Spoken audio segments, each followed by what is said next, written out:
welcome to the very first day of our Israel tour. I'm standing here overlooking Caesarea. Off here to my left is the great Colosseum, where all the chariot races and the gladiator fights were done. And right over here to my right, all the way back out to the water, those are the ruins of the ancient palace where Paul spent 2 years of his life. This city, this great seaport, and that was the harbor right there of this great seaport.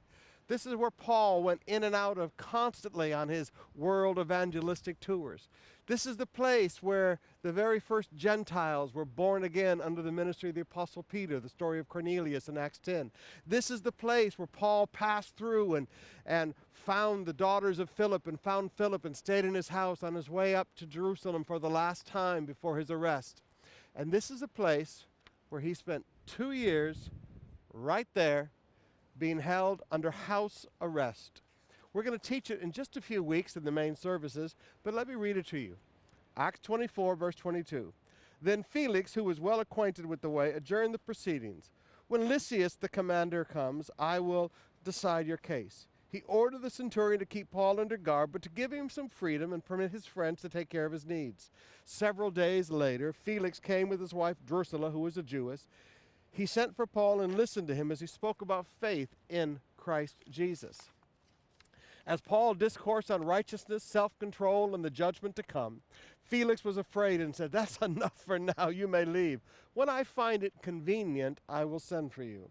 At the same time, he was hoping that Paul would offer him a bribe, so he sent for him frequently and talked with him.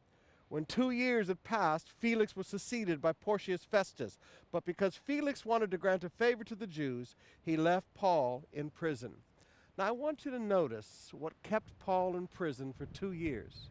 He refused to pay a bribe. Paul was innocent. Everybody knew he was innocent. The commander knew he was innocent. Felix knew he was innocent. Everybody knew he was innocent. But politics and a desire for a bribe is what kept Paul as a political prisoner for 2 years. And Paul never got bitter. But the greater principle I want you to see is that the end never justifies the means.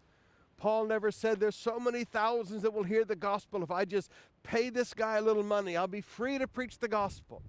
The end never justifies the means. Paul was a man who lived what he believed, even when it was not convenient.